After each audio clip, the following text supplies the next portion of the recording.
Chapter 24. October turns into November, and November turns into December with little fanfare. I barely notice until I see Izzy's put up Hanukkah decorations. A menorah on the kitchen table perched precariously on my pride sign. A few wooden drydells in a bowl beside it, a string of blue and white lights taped around the living room window. First night, I ask, finally wandering out of the garage around noon. Izzy nods and chews her lip. Looks nice. I cross to the fridge to look for something to munch on. It's been a while since I've brought groceries, and Bruce and Saturn both went home to visit their families for the holidays, so I'm surprised to find it totally stocked. I got easy stuff, Izzy says quietly, like yogurt and string cheese and carrot sticks, stuff you don't have to cook. Cool. I grab my string cheese and tear open the plastic. Why? Her eyes roam over my pajamas and messy hair. There's no judgment there, but a blistering concern that makes me flinch a little more. I'm going to drive up to Bellingham to visit my parents for a couple of days. Do Hanukkah with them and stuff, but I'll be back in time for your birthday, okay? She says it quietly, cautiously, like I'm a child about to throw a tantrum. Oh, my fingers prick at the cheese stick in my hand. Right, yeah, I'll be fine. Will you? You seem not fine. It hurts that she's noticed, almost as much as it would if she didn't. I shrug and angle away from her, like I can somehow hide the parts of me that are already so invisible. It's just a season. It's a bad time for me. You know that. I'll get over it. Depression isn't like a cold, Steph. You can't just wait it out with soup and tissues. I flinch, the word depression sinking deep into my skin. You don't know that, I grunt. You don't know anything about it. Izzy audibly exhales. I don't know what it's like to lose a parent, you're right, but you do know you're not the first person to go through depression, right? You're not even the only person in this room. I feel like a fool, of course. I'm not the only one. Maybe it'll go away by the time you get back, I say gruffly. It always does eventually. Izzy's hand floats up to hover just above my shoulders, fingertips grazing the corner of my sleeve t-shirt. Yeah, maybe. She lets her hand fall. Look, I know it's not the same for everyone, and what worked for me might not work for you, but just, depression is a jerk. It kicked my ass a few years ago, and I was really lucky to have a therapist to help me through it. A therapist? Yeah, Izzy's face twists into a wince. It's like, basically a requirement to get any kind of gender-affirming care as a trans person. Right, and it helped? I'm making an absolute mess of this string cheese now, more like mush cheese as I squeeze it between my fingertips. With the depression, yeah, it helped with some of the gender stuff too. Mostly it was a hoop to jump through at the time, but I'm glad I had the option. She grabs a piece of paper from the counter and hands it to me. I wrote down the website for you to check out. There's some info in there and the names of some therapists who are taking patients if you decide you want to try that. I'll get it together. You'll see. Okay, Izzy frowns and puts the paper back on the counter. But you're allowed to need help, Steph. No, it's fine. I can do this. It's my hill to climb. I get that, but you know it isn't cheating, right? Asking for a map and getting the right shoes first doesn't mean you didn't climb the hill yourself. She crosses to me and cups my elbow in her palm. All I'm saying is you don't have to do this alone. But as Izzy packs her things and takes off in the van, all I feel is alone. It takes me 2 days to finally take Izzy's advice. I've watched something like 30 hours of Critical Role on 2x speed and I'm officially past the acceptable level of stinky. I feel rotten, like someone who has eaten an entire pack of string cheese in one sitting, which of course is exactly what I've done. I pull out my phone and type a text to Geordie. Okay, I get the key fish thing now. I hit backspace instead of sending it. I can't just text him like nothing happened, like I didn't totally flake on our friendship. I try again. Hey, so I F things up, huh? And that's not good either. Could you just talk to me? I'm really effing lonely. I throw my phone down on the couch and groan, pressing the heels of my hands to my eyes. Maybe Geordie's just the wrong person to text. I grab my phone again and pull up the text thread with Izzy. How are the parents?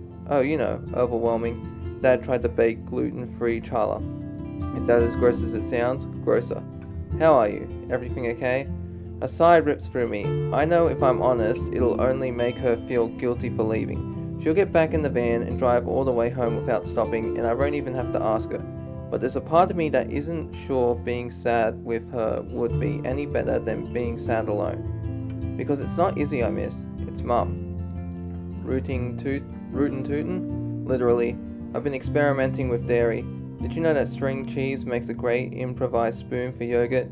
Is this a cry for help? I am an innovator. Okay, well, innovate your way to a Tums or something so you don't get sick. I put the phone down, pick it up, put it down, and then pick it up once more. Izzy will be home in a couple of days, and I can't still be wallowing like this by the time she does. I can shower, and I can cook, and I can put a smile on my face, but all that will be just a costume. Maybe she's right. Maybe I don't have to do this by myself. I heave myself off the couch and find a note she left me on the counter, scrawled in her loopy handwriting. Scrawled in her loopy handwriting is a website, so I type it into my phone's browser. It's some health site with information about depression and therapists in the Seattle area. The text is a jarring shade of blue that makes me want to close the window immediately, but I keep scrolling. A bold heading sticks out like a thorn. Seasonal affective disorder. Sad. Literally. I try the words on my tongue, sounding them out to see how they feel familiar. I read on, wondering if what I have really counts. It's not like I've always been this way, so it is really seasonal affective disorder, or is it just trauma? My brain sort of trips and falls on that thought, like it's a rock in my shoe and I can't keep going until I deal with it. But trauma isn't as simple as tipping your shoe upside down to see what falls out. It's the blister that won't heal, and the world is the shoe that will never quite fit, irritating the sore every time the seasons change. So maybe it doesn't really matter if it's trauma or not. I still feel like crap either way. I leave the website and type the phrase into a Reddit search instead. I'm way more interested in other people's experiences than in a paragraph lifted from some medical textbook. I scroll through a couple of threads. Some people talk about getting UV lamps or taking vitamin D supplements. Others say the only thing that helped was medication. Maybe this thing that knocks me out every fall isn't an immovable object. Maybe I can actually do something about it.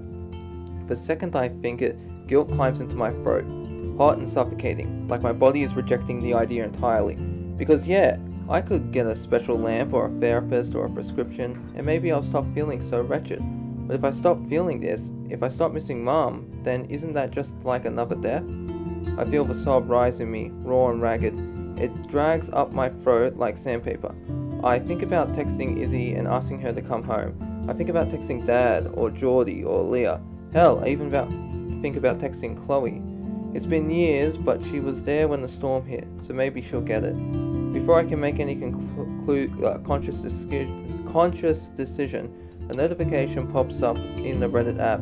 It's a new message from Gabe'Surdity93, the user who's been steadily campaigning for a tour stop in their town. I tap the icon and open the message. Hey, have you given any more thought to coming to Haven Springs? Can't say I have. Isn't it just a little mining town? Would anyone even show up? Absolutely. Haven Springs might be small, but we're mighty.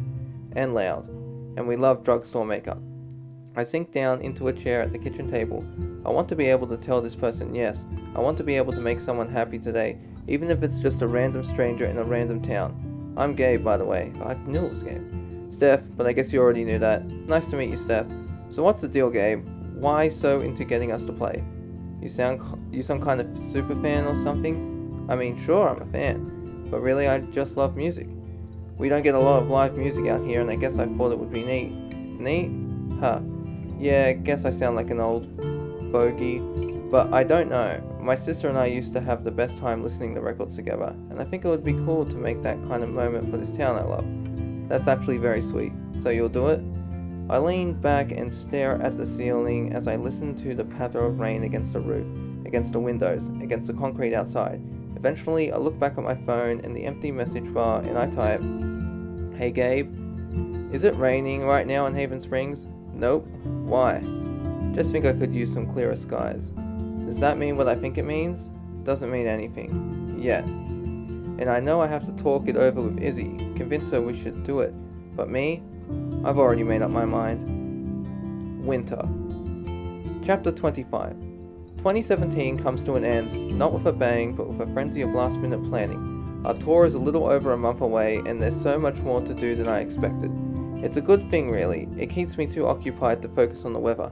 I try vitamin D and the lamp thing, and I get on a waiting list for a therapist, but none of that helps me nearly as much as having the tour to look forward to. Izzy and I finish setting up the van, and after a couple of tries, figure out how to fit everything without blocking visibility. There's a decent chance of decapitation by symbol if we crash, but that's just a risk we'll have to take. I design flyers and t-shirts we can sell at each gig with a giant pair of red and white painted lips and our band name in big letters against a black background. They end up looking pretty rad.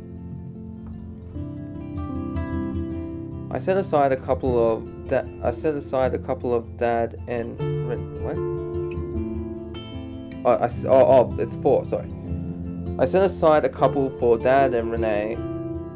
They continue to be our least likely but somehow biggest supporters. I glance down at the box of neatly folded t-shirts, thinking about all the fans we'll meet who will go home with a sweet new shirt and some memories. But all those strangers wearing our merch and loving our songs pales in comparison to the image that lights behind my eyes.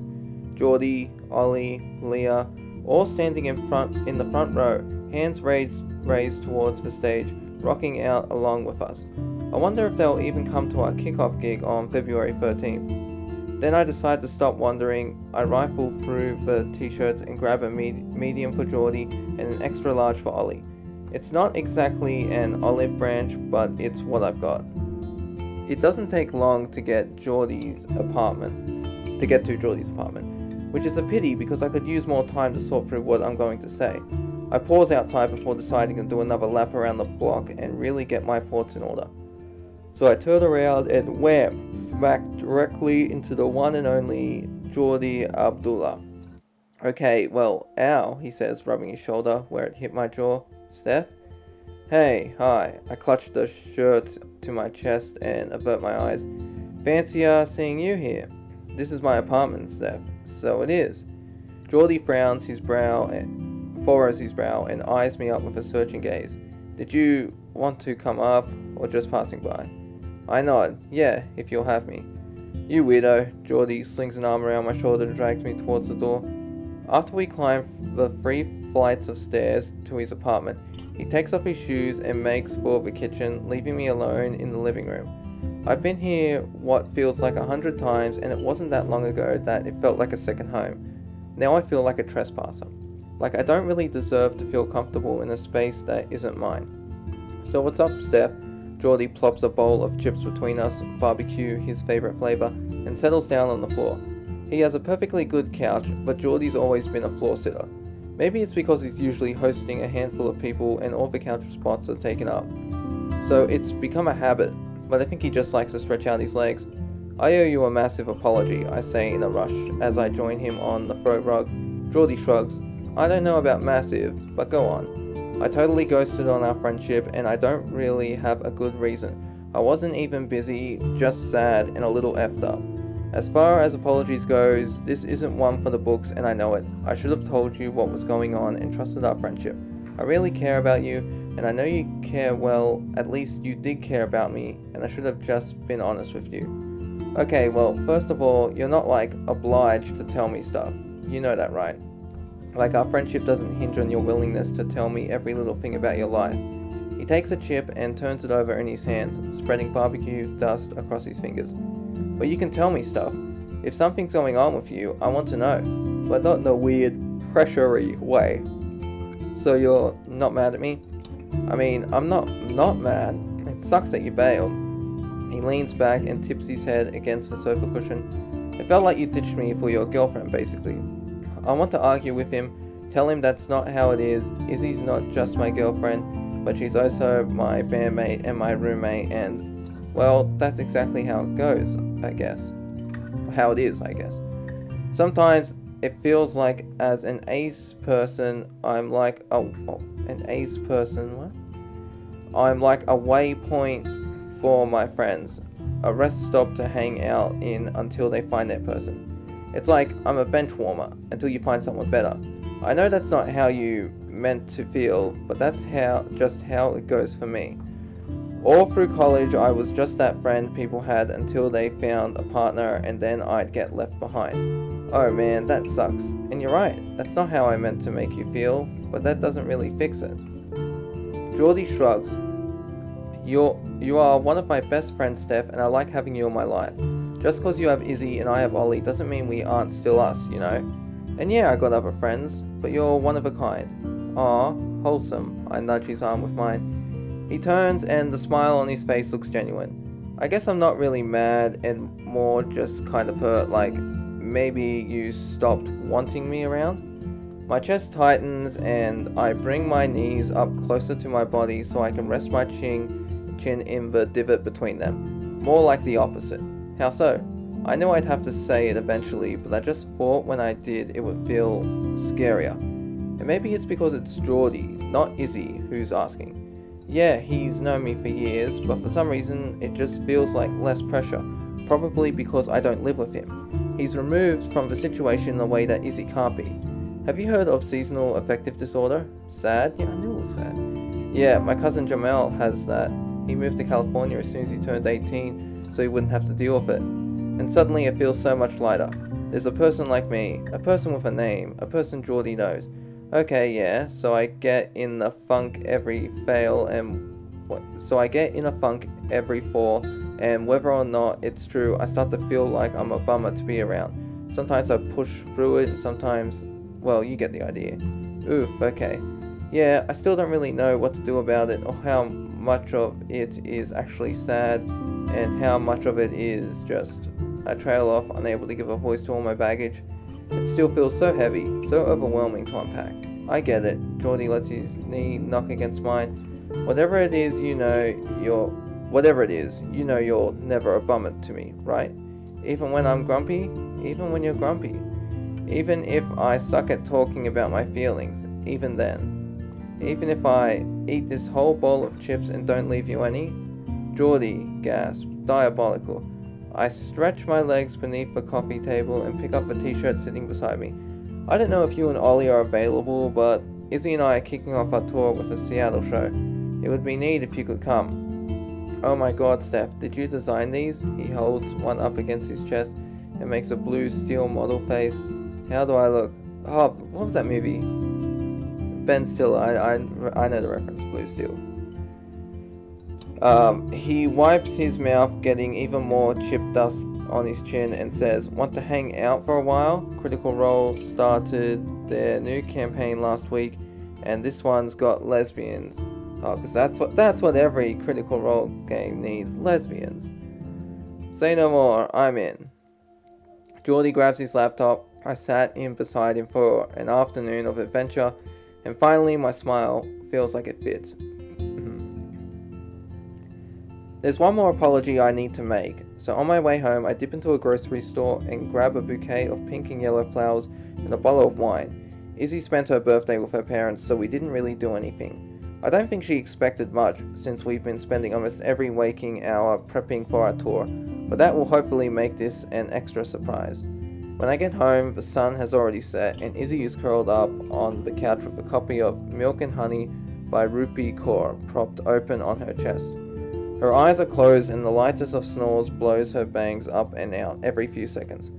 As I stand in the doorway, I'm struck by how very Izzy this picture is. It almost breaks my heart to ruin it. Hey Iz, I sink onto the couch and sweep her feet up onto my lap. She doesn't wake up immediately, just nuzzles deeper into the couch cushions. So I climb up next to her and brush the flowers beneath her nose. She lets out a little contented sigh, and it's so cute. I just want to stay in this moment right here for as long as we can before I can F it up with my feelings. Or with feelings, not both of those. Unfortunately, I don't have dominion over time, and Izzy's eyes flutter open. Hey, she says groggily, covering her mouth as she yawns. Guess I took a nap. You deserve it. I put the flowers down on the coffee table and turn to face her. You deserve a lot of things. She shifts up to a sitting position and fixes me with a strange look. Her eyes are shadowed like a wall is going up behind her gaze. Like an apology? I say it quietly, my inflection going up at the end like it's a question. And maybe it is. I wonder if Izzy even wants an apology, or if the tension is all that's keeping our relationship standing. If you're okay with that, I mean. I know things have been off lately, and I want this tour to be fun. I want us to have fun again. Izzy lets out a long exhale. her entire body seeming to melt with it. Oh my god, Steph, I thought for a second you were like, breaking up with me or something. Breaking up with you? I recoil at the thought. What? Why would I hold up my peace offering. What kind of person would dump someone with flowers and wine? You are exactly the kind of person who would do that. Like, here's some emotional devastation, but you can get drunk on two buck chuck afterwards. Excuse me, this bottle cost me $9 whole. Okay, so not exactly bottom shelf. She swings her feet down to the floor and pads over the kitchen to retrieve the bottle opener and a couple of glasses. This tour is going to be fun, Steph. I swallow, staring down at my hands and wishing I was the one who'd gotten up for the glasses. If only so I'd have something to do other than sit here. How did you know? How did I know? Izzy reappears in the archway between living room and kitchen and surveys me from across the room. Because it's our tour. Because we've been working towards it for months, and honestly, if it's not fun, then I significantly effed up. Right, I mutter. Of course. She crosses over to the couch and sets the glasses down with a clink. I just think this is an opportunity for us to really reset. I know that the coast trip was a bad idea, but I do think a change of pace will help us get out of the rut we're in. New towns, new people, kind of refresh our passion. Also, you'll be there with me, and no matter what, everything is always better with you. My insides do a somersault, and I'm overwhelmed by the need to hold her in my arms right this second. So I launch myself across the couch and throw myself around her. Steph, she shrieks my name as I bury my nose in her hair. I breathe her in, lips finding the apex of her jaw and throat. She smells like apples and vanilla. I mist away her collarbone. I make my way across her collarbone towards her sternum, pressing a kiss to her skin for each tour stop on our trip. Seattle, Salem, Sacramento, I say, and she tips her head back in a laugh.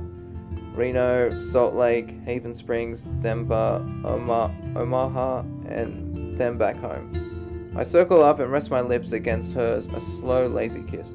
But Izzy pulls back, turning her face so my nose bumps against her cheek. What was that? She asks.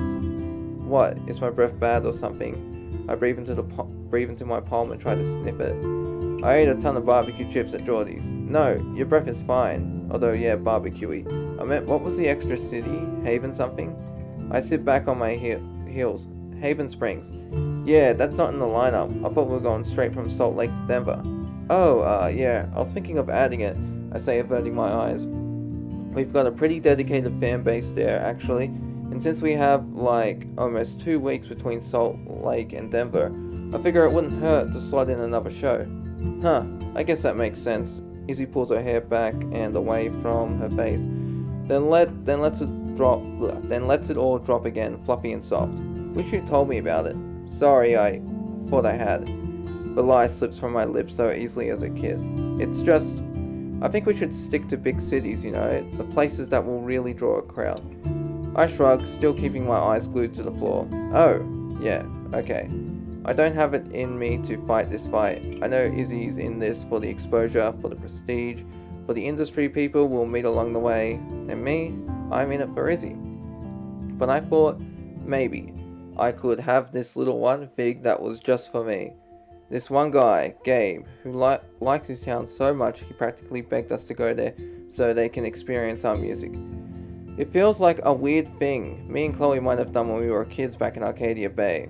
The kind of thing that would have meant a lot to us. It's probably too late to cancel, I say, hoping she won't call my bluff. I haven't even confirmed the gig yet. Well, maybe it'll be fun anyway. We can try out some of our more experimental stuff on them. Maybe I'll even write a new song while we're on tour.